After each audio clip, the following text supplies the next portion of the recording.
Je m'appelle Shelly Santali, je suis responsable de projet et documentation technique chez Manitou. Je m'occupe de toute la partie notice d'instruction pour toutes les machines qui sont fabriquées sur les unités de production françaises.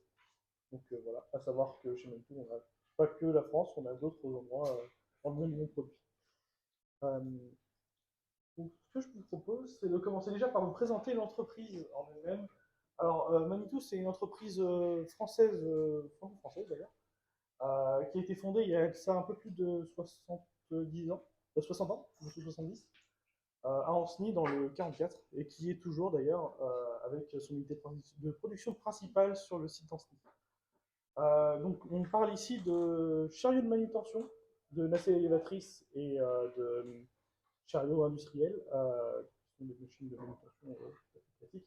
D'ailleurs, si ça intéresse certains d'entre vous, on a un chantier dehors où vous pouvez voir certaines de nos machines en action. Voilà. Alors chez Manitou, on a trois marques principales qui sont Manitou, qui est la marque française initiale, Loc, qui est une marque qui est dédiée à des chariots de location. On parle surtout de chariots de magasinage sur cette marque-là. Et Gale, qui est un acteur américain qu'on a racheté en 2008, qui produit aussi des machines du même type, donc on a intégré peut-être ça maintenant un peu plus de 10 ans. C'est aussi un grand réseau de concessionnaires, donc avec une présence dans 140 pays, 5000 employés aussi au sein du groupe, et 2,4 milliards d'euros de chiffre d'affaires par an. Donc, au niveau des machines en elles-mêmes, vous avez quelques images ici. On est vraiment que sur de la machine de levage. On ne produit pas de. On a produit des bétonnières à un moment, mais ce n'est plus le cas. Donc, on est par contre sur une gamme qui est très large avec des applications dans énormément de domaines. Alors, on va être principalement sur nos marchés principaux, c'est tout ce qui va être industriel, manutention industrielle, construction et agriculture. Pas vraiment dans cet ordre-là, mais c'est pas grave. Avec un peu plus de 200 machines aujourd'hui vivantes au catalogue, ce qui fait qu'on a quand même un petit volume de documents qui suffit derrière pour gérer chacune de ces machines-là. Donc, comment est-ce que va s'articuler du coup la présentation de tout ça? C'est d'abord de vous donner le contexte du projet, ce qui s'est passé pour la mise en place du CMS et des outils d'édition pendant la phase projet, ce qui s'est passé au Go Live et comment le changement s'est produit dans l'entreprise, comment est-ce qu'on a accompagné le changement dans l'entreprise par rapport à ces nouveaux outils qui ont aussi accompagné les changements de format, et aussi les perspectives d'évolution qu'on a aussi par rapport à la technique sur les prochaines années. Donc, alors, euh, un point qui a son importance, notre structure, elle est assez. On a une structure qui n'est pas basée sur la France, malgré ce que je vous ai dit juste avant. On a quatre entités pour la documentation technique, quatre équipes de documentation technique focalisées sur les quatre pays que vous avez ici. Donc en France, en Inde, en Italie et aux USA. À savoir que les entités indiennes et américaines sont des entités qui sont issues d'un rachat, et donc avec une culture qui était différente, des formats de documentation qui sont différents, et des process de documentation aussi qui sont différents. C'est des choses qu'on a du coup dû prendre en compte lors du projet, puisque le but étant bien sûr de standardiser le tout et de faire en sorte qu'on utilise tous les mêmes process, qu'on ait tous la même doc derrière, et que lorsqu'un client ouvre une notice ou un manuel de réparation, qu'il n'ait pas à se poser la question de l'identité qu'il a écrite. Alors, au niveau de la nomenclature de nos documents, les types de documents qu'on va produire, on va avoir 5 grands types avec quelques autres petits documents qui existent à côté qui sont mineurs. Donc la notice d'instruction qui est le document qui est fourni avec le chariot. C'est la notice que tout le monde a dans son chariot, je veux dire. C'est le requis normatif pour la livraison des machines. Le manuel de réparation qui va servir à réparer la machine en elle-même en cas de défaillance, ou aussi à faire du diagnostic pour, par exemple, des changements de calculateur ou ce genre de choses-là. On va avoir les notices de montage kit qui sont des notices en fait de montage d'options. Alors ça peut être de l'option légère comme ça peut être de l'option lourde. On peut parler d'un montage d'un boîtier tracking à un montage complet de climatisation par exemple. Ce qu'on appelle les services bulletins, en fait, c'est l'équivalent de ce que vous retrouvez dans l'automobile avec les campagnes de rappel. Donc là, c'est toute la documentation qui est associée à ces campagnes de rappel. Et enfin, le catalogue pièces, qu'on appelle catalogue pièce de côté, mais qui en fait qui regroupe en fait toutes les pièces de rechange de la machine et les planches de montage. Alors sur ces documents-là, on en a migré 4 en Vita. Enfin, on a migré 4 types de documents en Vita et le catalogue pièces étant un document à part avec énormément d'actions de dessin derrière. Il n'a pas fait partie des éléments qui ont été migrés dans le cadre du projet. Donc, alors on part d'un peu loin. Faut savoir que chez nous, on a eu, du coup, comme je vous l'ai dit, l'Inde et les Américains sont des rachats avec des outils différents. Donc, pour les Américains, on avait du FrameMaker et pour nos collègues indiens, on avait du Word. Sur la branche européenne Manitou, on utilisait InDesign pour la création de notre doc. Donc, on partait plus ou moins là en fonction des différents endroits. À savoir que sur InDesign et Word, de manière générale, il n'y avait pas forcément de structure définie.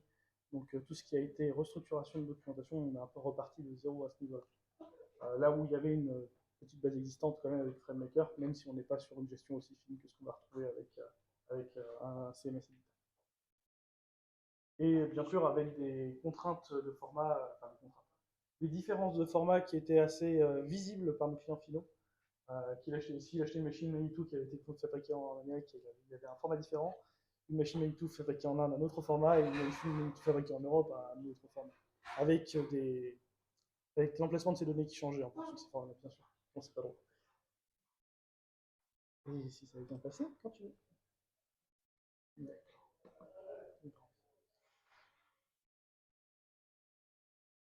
C'est bien ça. C'est la souris. Bah, je fais une habitude de touch mais c'est pas grave, je vais trouver une solution. Un petit point aussi au niveau de la version print, on a eu des contraintes qui sont vraiment liées par le papier. C'est simplement qu'il y a des différences de format de papier entre l'Europe et les US qu'il a fallu intégrer dans le projet. Et ça, c'est des choses qu'on oublie parfois en fait en commençant. Et on s'en rend compte après. On s'en rend compte au milieu du chemin. Et, du coup, c'est un truc qui a été très important de noter. Sur le projet en lui-même, alors on était sur un projet, on est toujours sur un projet de 2 ans, puisque le go live du projet a bien eu lieu en fin 2019, avec un an de qualification et de prototypage. Dans la qualif et le prototypage, il y a aussi eu un accompagnement à ce niveau-là. Un développement de 7 mois de développement et de test. En réalité, on est plus sur 5 mois de développement et 2 mois de test, ce qui est un cycle de développement très court pour l'intégration d'un CMS et d'outils d'édition qui y sont associés, puisque ça inclut notamment la configuration de l'outil, la création des style sheets, les spécialisations aussi pour les spécialisations qu'on a mis en place, et simplement les tests qui vont derrière et les modifications qui suivent ces tests-là. Et les 4 mois de stabilisation en fait correspondent à un déploiement sur serveur de prod, sur un environnement de production sur lequel on a continué nos tests à la suite, sans pour autant lancer le projet en live. Voilà un peu pour le planning du projet. Juste une question, le point de départ, c'était quoi? C'était la direction qui a décidé, il faut que ça marche mieux ou le point de départ, en fait, c'est quoi qui a déclenché c'est une demande de la doc en fait de passer sur de la doc modulaire. Alors il y a quelques éléments qui sont sur la prochaine slide. Il y a quelques éléments en fait qui font qu'on s'est posé la question de continuer comme on faisait ou pas. On avait un process qui était très manuel à la doc technique. C'est-à-dire que tout ce qui était traçabilité de documents était fait par mail ou par un document Word qui était envoyé d'un interlocuteur à l'autre avec des différences de version entre chacune. On avait des traductions qui étaient gérées à la main, c'est-à-dire qu'on recevait un fichier de notre traducteur qu'on retravaillait ensuite. On n'est pas à 37 ou 40 langues, on en a quand même 26. C'est-à-dire que sur chaque notice d'instruction, ça faisait 26 documents à retravailler à réception des traductions, ce qui est une perte de temps quand même conséquente. On gérait aussi toute la mise en page des documents qui a été automatisée du coup avec l'intégration de Pandita. Et on avait aussi des contraintes qui étaient liées à ce qu'on appelle les machines spéciales, qui sont des machines qui peuvent être développées pour des clients type aéronautique ou armée, qui ont des besoins très spécifiques et des demandes normatives qui sont très spécifiques, sur lesquelles on avait quelques problèmes pour répondre. Et puis un autre élément qui avait été mis en avant lors du pitch du projet, c'était l'intégration avec l'outil de PLM, l'outil de gestion de machines en fait, d'entreprise, pour en fait rattacher l'information de la documentation technique avec les informations du bureau d'études et les méthodes. tout le monde lâchait. Parce que précédemment, en fait, c'était un process qui était très opaque, sur lequel, en fait, la seule chose dont on avait les chefs de projet était l'avancement de la documentation en elle-même, et sur lequel, en fait, pouvoir avancer sur les points de difficulté des différents rédacteurs était compliqué, puisque on ne parlait pas le même langage, tout simplement. Au niveau de la mise en place de l'outil, et de l'outil d'édition et du CMS, on a commencé du coup avec un prototype en début 2018 qui a été fait du coup sur une base d'une notice existante, avec l'utilisation d'Oxygène Editor sur cet élément-là et sans CRS, c'est-à-dire que toute la gestion des topics a été faite via l'explorateur Windows avec un système de lien, ce qui s'est déjà avéré être un gain de temps, mine de rien, par rapport à ce qui se faisait précédemment, puisqu'on a pu réutiliser du contenu déjà à ce stade-là. Bien sûr, c'est pas optimal comme manière de procéder. On a toujours cette histoire de lien qui va nous embêter, puisque dès que quelque chose bouge, on se retrouve avec du lien brisé si on est sur du lien absolu.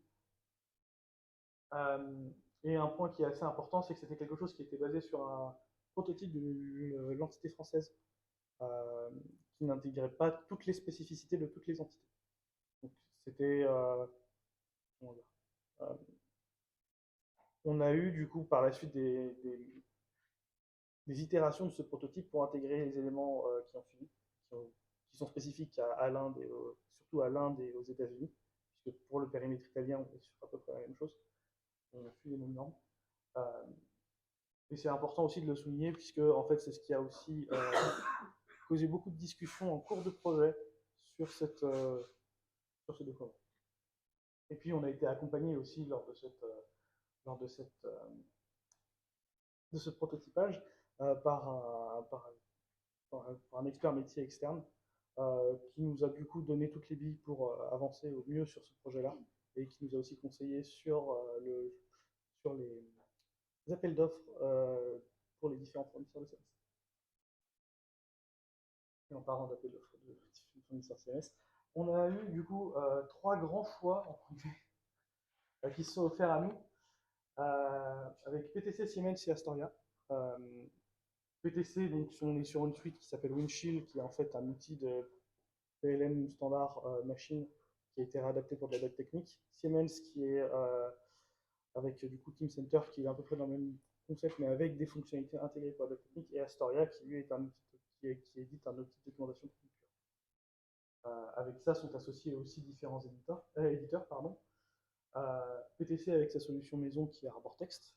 Siemens et Astoria proposaient Oxygène XML.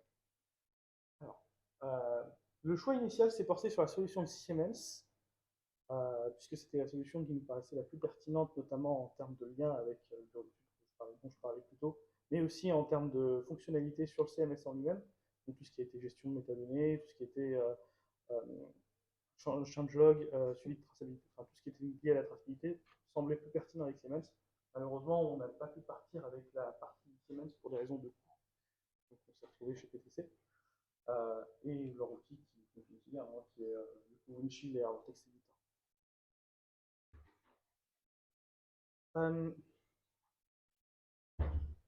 Alors, il y a des choses qui ne sont absolument pas liées à Edita, mais qui sont plus liées au CMS en lui-même, qui sont des éléments qui sont assez importants, je trouve. Tout ce qui va être gestion des droits, gestion de la structure des fichiers et ainsi de suite, c'est des réflexions qu'il a fallu qu'on ait assez tôt, puisque en fait, sans se poser ces questions-là, en fait, on se retrouve avec un fourre-tout, donc en fait, on ne retrouve rien, simplement, et dans lequel tout le monde peut modifier tout ce qu'il souhaite. Une des raisons pour lesquelles on ne voulait pas une des raisons pardon, pour lesquelles on voulait avoir un contrôle de gestion des rôles plus poussé, c'est aussi parce que les licences Windshield sont associées à des licences de revue, ce qui fait qu'une personne du bureau d'études peut très bien accéder à de la doc en état et à modifier les règles. C'était un élément sur lequel on ne voulait pas avoir de problème. Et puis bien sûr, avec ça a amené une containerisation des gammes pour définir en fait chacune des spécificités pour chacune des gammes et ainsi de suite. Et bien entendu, la création du système de traduction, c'est un sujet à part entière.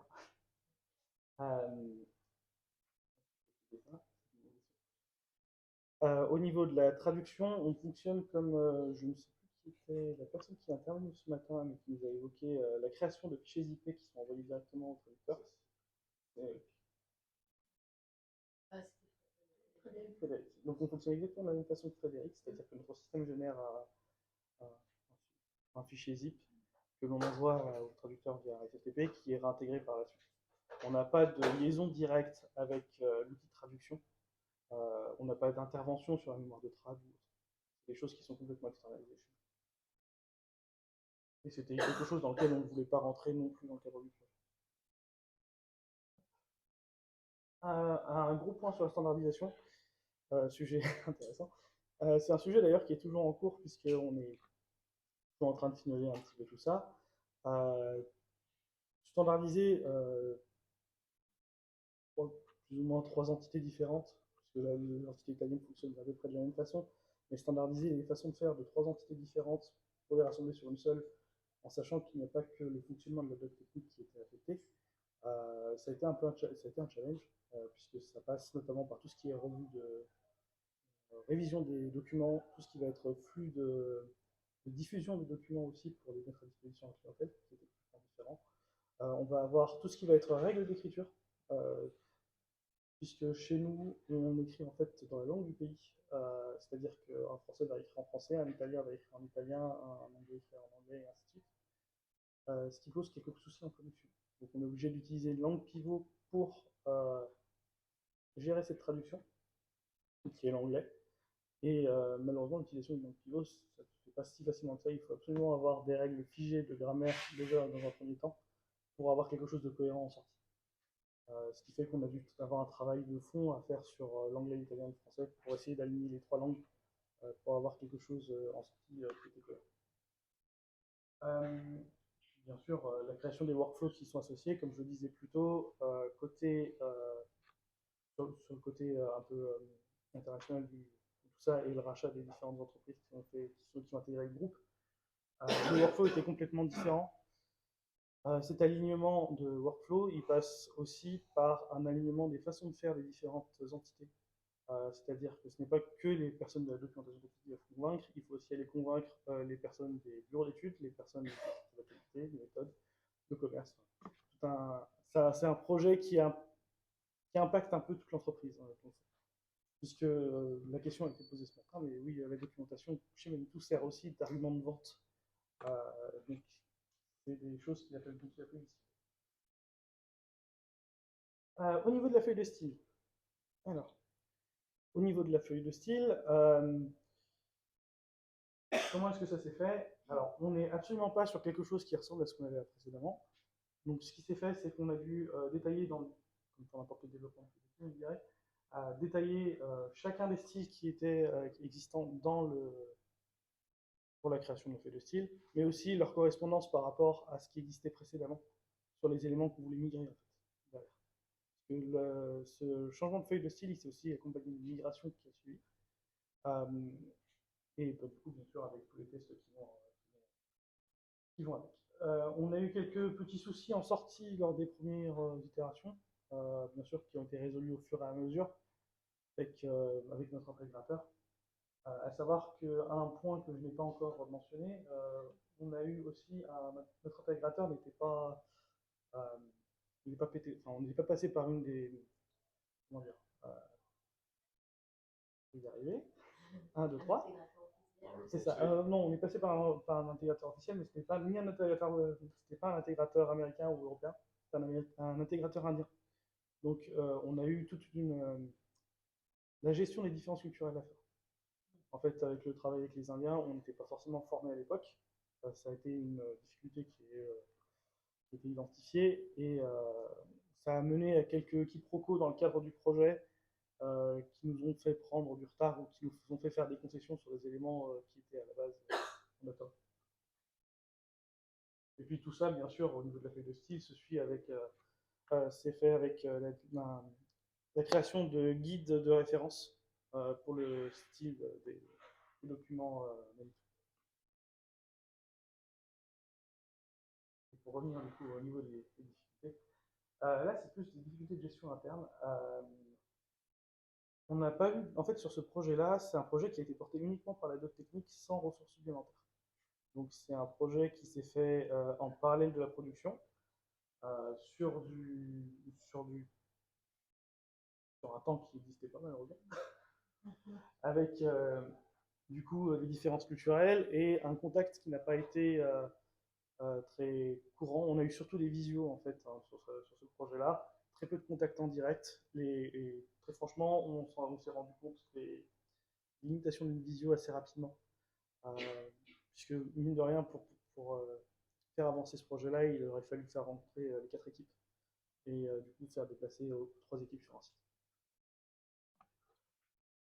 Et bien entendu, puisqu'on travaillait avec un prestataire indien, il fallait trouver un moyen de caler tout ça pour que les Indiens puissent participer, les Américains, et un mieux, nous en France et en Italie, pour qu'on y soit aussi. Donc, contrainte aussi. Et comme je l'évoquais plus tôt, le développement sur un cycle de 7 mois, c'est très court, c'est même trop court. Euh, c'est quelque chose qui nous a porté préjudice par la suite et qui a fait qu'on a eu une phase de déploiement un peu plus chaotique que ce qui était anticipé initialement. Et ce qui nous amène du coup au Go Live et à la partie accompagnement du changement par les différentes équipes.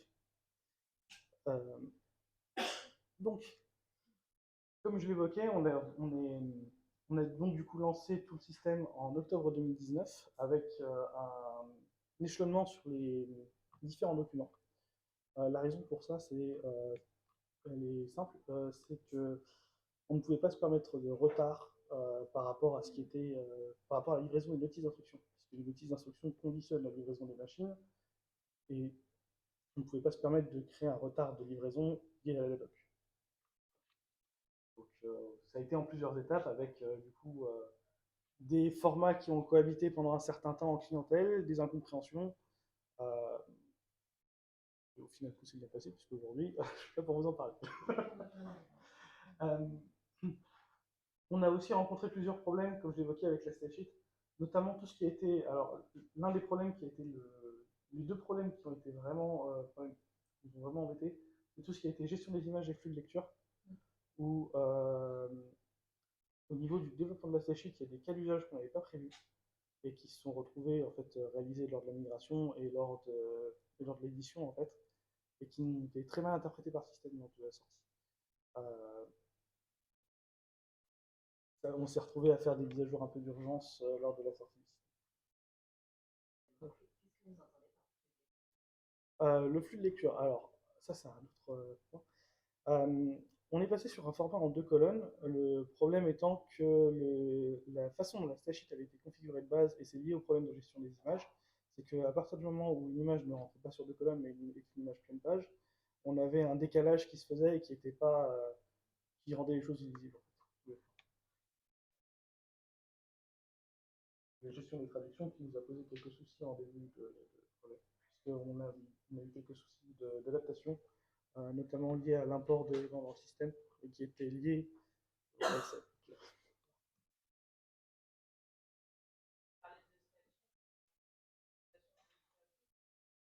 oui, mais pour le coup, avec Arbortext et PTC, c'est un peu différent. Ils n'utilisent pas d'ITAOT. C'est une solution maison en fait qui est utilisée chez eux. Mais oui, concrètement, dans le principe, c'est ça.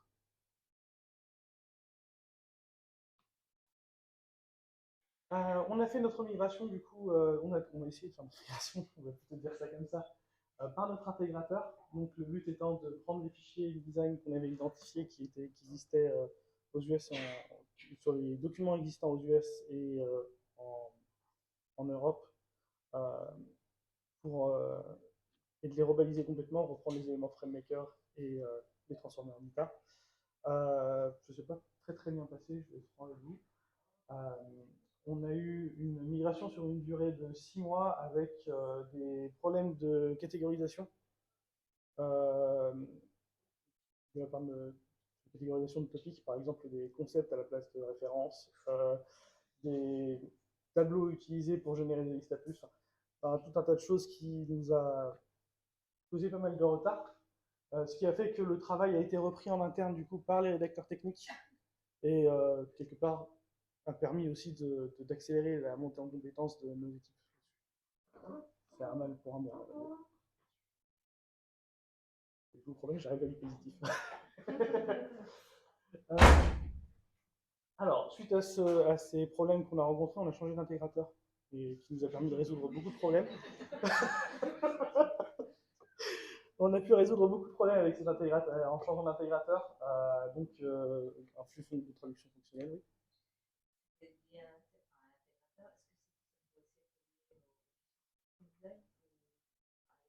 En fait, c'était, comment dire, ce qui a été fait par l'intégrateur, c'était, euh, ils ont pris les fichiers InDesign et en fait, ils ont repris le texte des fichiers InDesign pour essayer d'en faire un topic XML à côté sans avoir de moulinette qui transformait quoi que ce soit. Donc, c'était du travail manuel. Et ça a donné quelques situations un peu cocasses en sortie. On aurait eu une moulinette pour faire ce travail-là, même à minima, ça aurait été beaucoup plus nécessaire. A contrario, quand on utilise des moulinettes, souvent on contraint la cible d'ITA en fonction de ce qu'on avait, des tags, des éléments qu'on avait dans le fichier initial. C'est deux façons de faire. Je pense que chacune d'entre elles a ses problèmes. Bon, maintenant, avec le recul, je vous dis qu'avec une moulinette, ça aurait mieux marché, mais peut-être qu'en utilisant quelque chose derrière, un script pour retranscrire tout ça, ça aurait été peut-être pire. Avec des tirs, parce que les moulinettes dépendent beaucoup de la qualité du contenu exactement, que tu fournis. Exactement. Que tu fournis. Sachant que derrière, en fait, il y a une restructuration complète de la notice d'instruction que j'évoquais dans la partie pour en fait rendre les choses un peu plus cohérentes. Enfin, pas que de la notice d'instruction, je vous parle de la notice d'instruction, mais ça concerne aussi tous les autres manuels que j'ai évoqués. Pour rendre les choses un peu plus cohérentes en termes de description. C'est-à-dire que précédemment, on pouvait avoir de la description mélangée avec des tâches qui s'étaient mélangées avec des tableaux de référence. Donc il a fallu faire une séparation de tout ça et une catégorie correctement. Donc, pour revenir à mon système intégrateur, donc on est toujours en cours de travail avec eux, avec des correctifs et des améliorations qui continuent de par le jour. Le but étant bien sûr de continuer d'améliorer le système au fil de l'eau. Entre-temps, malgré tous les problèmes que l'on a eus, on a quand même pu atteindre nos targets en termes de livraison documentaire. Il y a eu beaucoup de reprises manuelles aussi de ces documents-là, bien des modifications de PDF. Et voilà, à peu près sur les mises à jour du système. Au niveau de la partie accompagnement au changement, parce qu'il ne faut pas oublier que c'est un outil, mais il y a aussi des personnes derrière. C'est quand même un changement complet des habitudes de travail des personnes. C'est-à-dire qu'on passe d'une documentation qui n'était pas structurée, qui était un peu une documentation qui était dictée au fil de l'eau, avec un focus très papier, à quelque chose de modulaire, donc il y a vraiment eu toute une phase de formation à mettre en place, d'application qui avait commencé déjà en amont en 2018, avant même le lancement du projet, afin d'appliquer ces principes-là déjà sur la documentation qu'ils étaient en train de rédiger, pour faciliter du coup un peu l'immigration derrière. Bien sûr, avec les problèmes que l'on a rencontrés, on a eu, alors comme tout changement, on se retrouve toujours à de la résistance.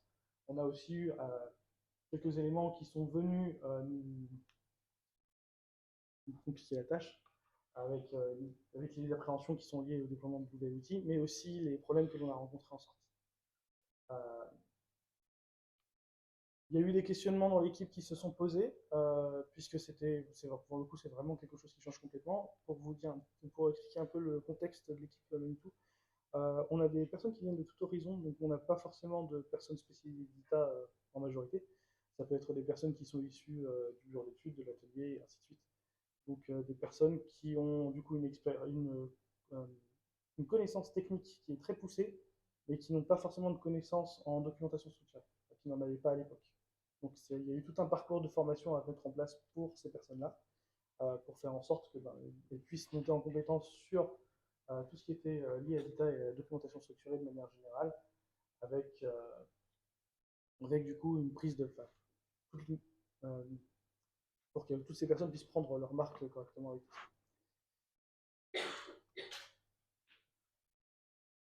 ça. Aujourd'hui, clairement, quand on pose la question, on me répond l'inverse. On est bien mieux aujourd'hui qu'avant. Déjà, rien que pour le sujet des traductions que j'évoquais plus tôt, on n'a plus besoin de travailler. Pardon. Ce qui est déjà un gros gain de temps.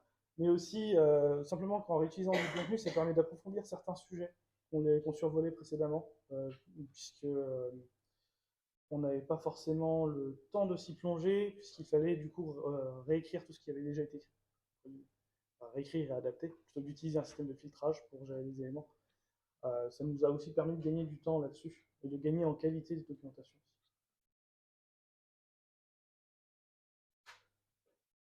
Je vous permets de passer ça, je suis un petit peu rentré dedans, je vais passer très rapidement dessus. Donc nous, ce qu'on a fait en fait, c'est qu'on a créé des sessions de formation, accompagné les équipes dans le détail, c'est-à-dire qu'on a pris chacune des personnes, on a établi un plan par personne de formation pour accompagner chacune des personnes. On s'est aussi assuré d'avoir systématiquement un retour sur ce qui était fait pour qu'il n'y ait pas de surprise derrière, pour qu'il n'y ait pas de problème de communication aussi au déploiement des nouvelles fonctionnalités. Euh, avec aussi, on a mis aussi en place quelques petits challenges internes pour essayer de pousser les personnes à nous donner des idées pour avoir pour, pas pour avoir des idées, mais pour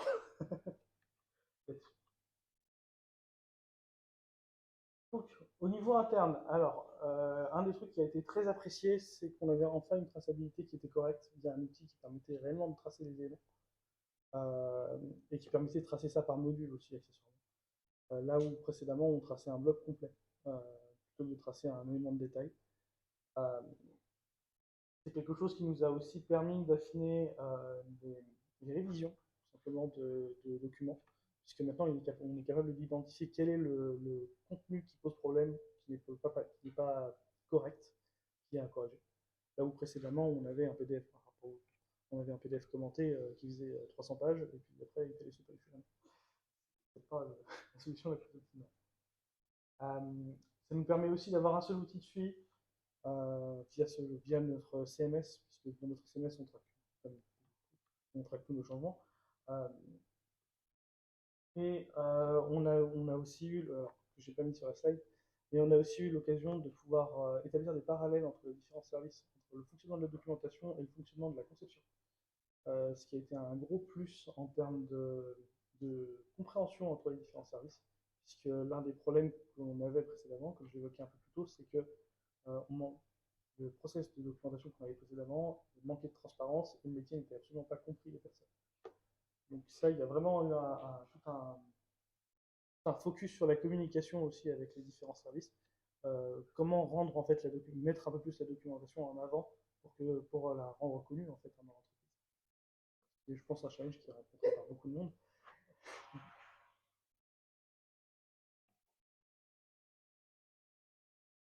Et au niveau de la réduction par nos clients finaux, eh bien, même si on a eu pas mal de soucis en prod chez nous, finalement ça s'est très très bien passé. Euh, on a pu résoudre un des problèmes majeurs qui étaient montés par nos clients, qui était simplement couvrir une notice en fonction de l'unité de production dont elle provenait, on ne recevait pas forcément les mêmes informations, ce qui a conduit à des situations un peu cocasses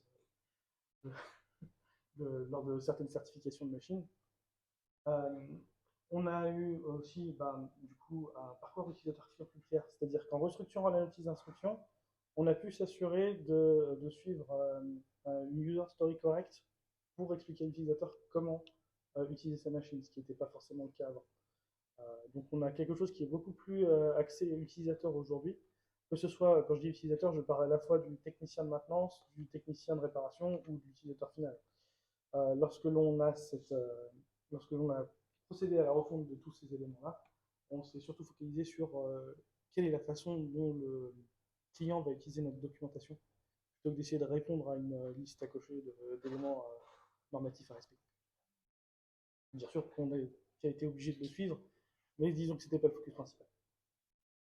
Et bien sûr, avec tout ça, on a pu simplifier nos procédures et améliorer la cohérence de traduction, notamment via le travail d'alignement qu'on a dû faire entre les trois langues d'écriture que l'on a. Ce qui nous a permis aussi de rassembler toutes nos mémoires de production en une seule et d'avoir qu'une seule gestion de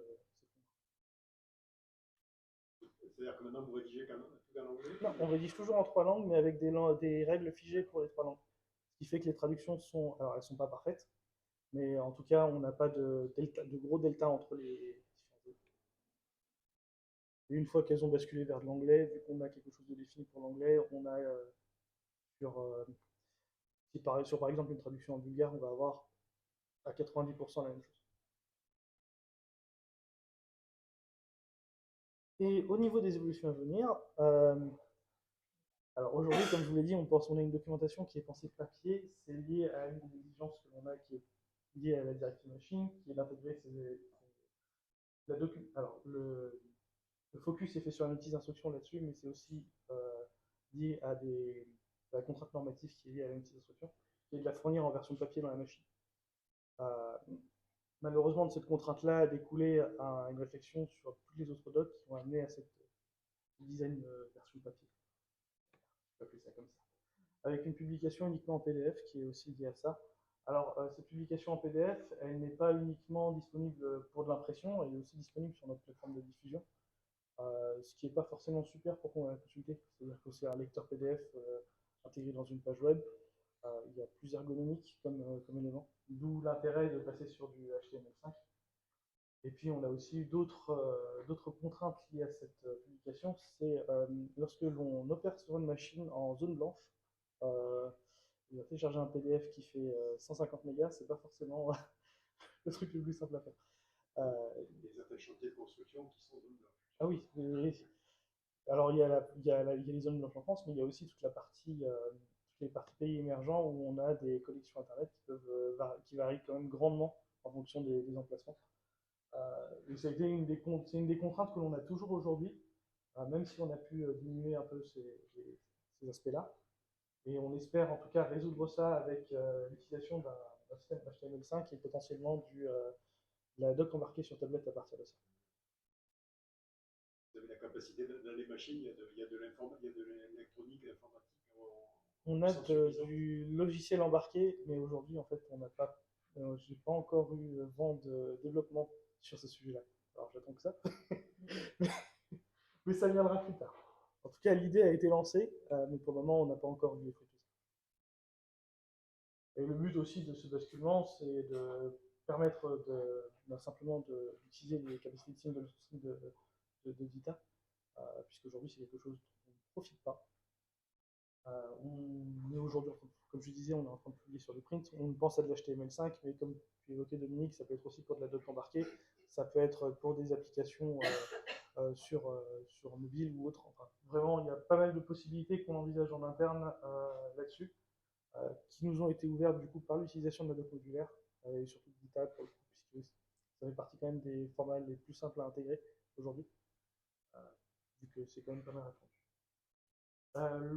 On a aussi pensé à des fonctions d'accessibilité, puisque sur certaines, on peut avoir des cas de techniciens ou autres où on peut avoir un technicien qui peut être, par exemple, comment dire, qui peut avoir, tout simplement, je vais prendre un exemple tout bête, mais avoir les mains grasses avec une tablette pleine vue, c'est pas forcément ce qui est le plus simple. Donc avoir de la lecture automatique des procédures, c'est quelque chose qui peut être amené à être déployé aussi dans ce cadre-là, avec peut-être de l'interface de voix. Voilà. Et bah, du coup, avec cette approche-là, on a aussi commencé à réfléchir sur la réalité augmentée, avec l'usage du coup, la solution qui a été retenue pour le moment pour nos essais, c'est les lunettes HoloLens de Microsoft. Le but étant bien sûr de faciliter, comme j'évoquais, de faciliter la consultation de la documentation pour un technicien, pas forcément pour un utilisateur final, puisqu'un utilisateur final va payer des lunettes à 3000 € pour utiliser ça aussi. Mais en tout cas, pour une concession, c'est un investissement qui peut s'entendre, puisque ça permet aussi de faire des choses en plus que d'afficher des instructions, c'est-à-dire qu'on peut faire du tracé de faisceau sur une machine pour simplement pouvoir suivre le câblage d'une. D'ailleurs, c'est le cas pour notre POC, ça a été de pouvoir suivre le câblage dans le cadre d'une réparation d'une machine, sur une ligne de tension dans une machine, simplement savoir où est-ce qu'elle passe et ne pas avoir à consulter un schéma électrique pour savoir exactement ce qui se fait. Les difficultés qu'on rencontre aujourd'hui là-dessus, c'est surtout la dépendance entre la CAO et ce que l'on a côté documentation technique.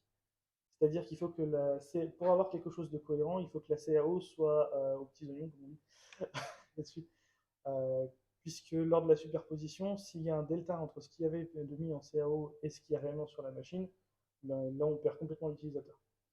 C'est-à-dire que si mon routage de câble change et que je n'ai pas, du coup, j'ai une gaine qui a changé de position, qui a été rebougée par une autre gaine dans le cadre d'une amélioration de machine, il faut que ce soit tracé systématiquement. Euh, Sinon, c'est le meilleur moyen de faire en sorte que de déconnecter nos déconnecteurs. On a aussi des incompatibilités entre nos outils aujourd'hui. Comme je vous l'évoquais, aujourd'hui, on utilise une suite de chez PTC. Euh, on utilise aussi une suite de chez PTC en bureau d'études, mais une version plus ancienne qui n'est pas compatible avec nos outils aujourd'hui.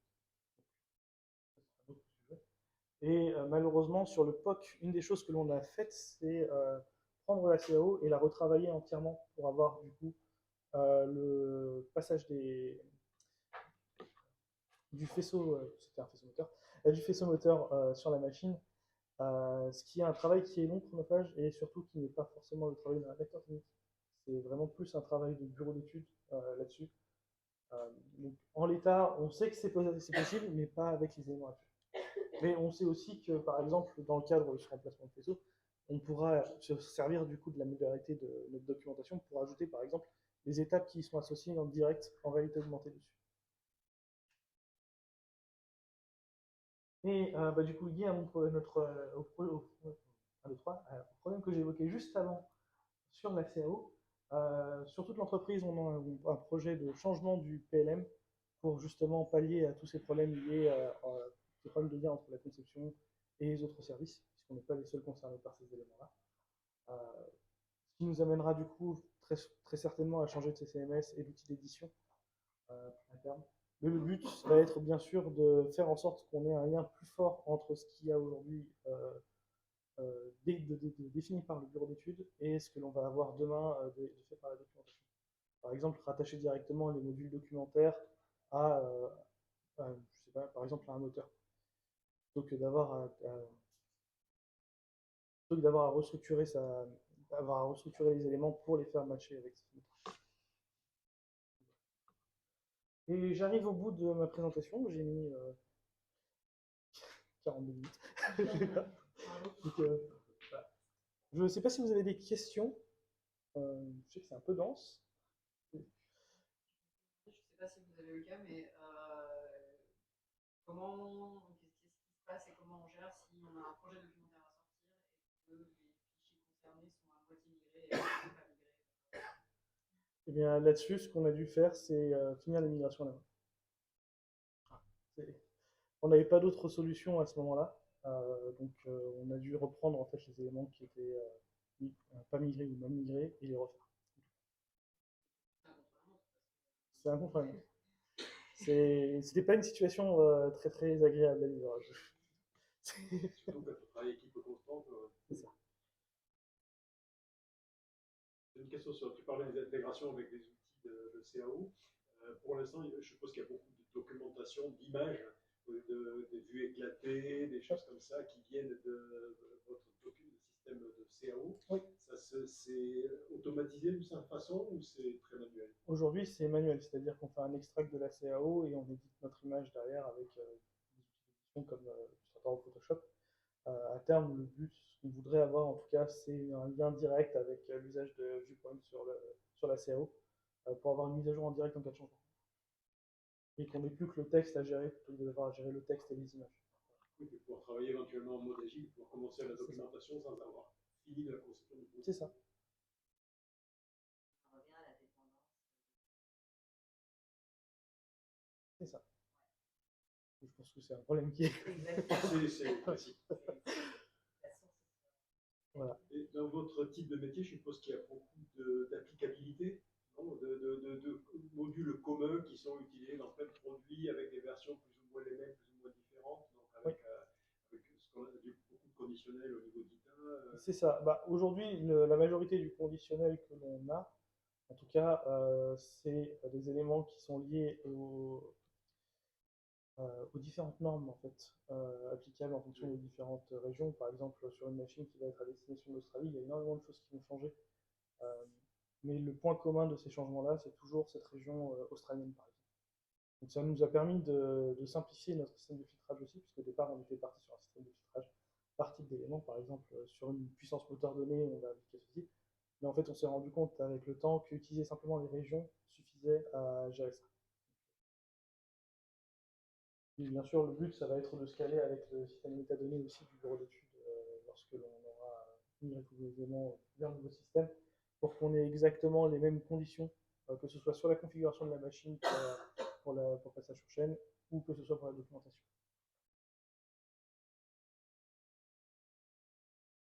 Ça permet à chaque utilisateur d'avoir une documentation qui correspond exactement au modèle. Ouais.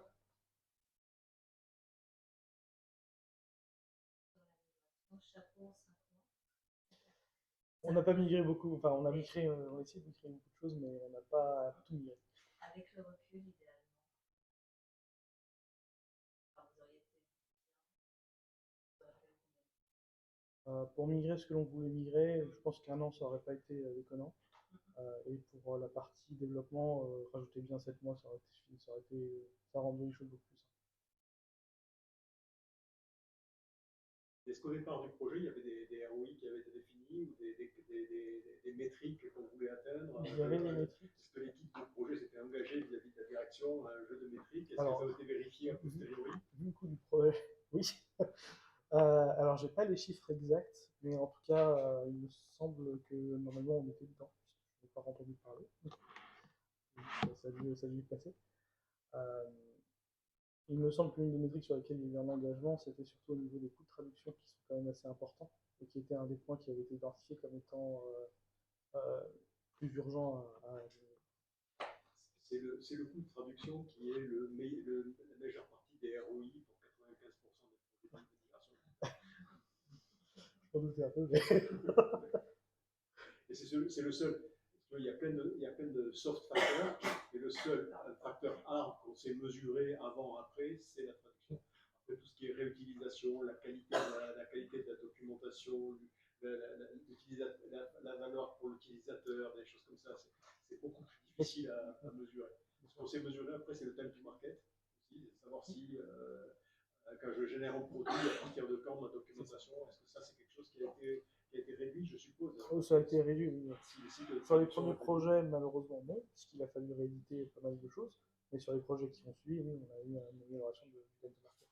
On est clairement sur des projets récents, on est sur certains projets, sur ceux qui ne demandent pas de retravail complet, puisqu'on est vraiment sur une période charnière aujourd'hui, où on est sur ce passage vers de l'électrique et d'autres nouvelles énergies qui font qu'on est en train de revoir pas mal de choses. Surtout les éléments qui sont basés sur des éléments existants qu'on a déjà connus, on peut clairement sortir une documentation pour ces éléments-là beaucoup plus rapide. Identifier des cas en interne. Vous êtes allé voir un consultant qui vous a recommandé et comment vous avez trouvé. Alors là, sur ça, je ne pourrais pas vous le dire, puisque je n'étais pas encore dans l'entreprise à ce moment-là. Voilà. Désolé, c'est un peu une réponse nulle. Le choix de l'ITA est assez logique. Les Siemens, vous étiez sur PTC, PTC faisait aussi la production d'un atelier sur l'ITA, donc c'est assez logique. Le choix initial était tout de même porté sur Siemens, puisqu'on avait vu certaines options qui nous plaisaient beaucoup plus chez Siemens, notamment de la filtrage qui était plus simplifié au niveau du CMS. Maintenant, il y a eu des contraintes en termes de projet, en termes de budget, un peu transparent en termes de projet qui ont fait que le choix s'est fait.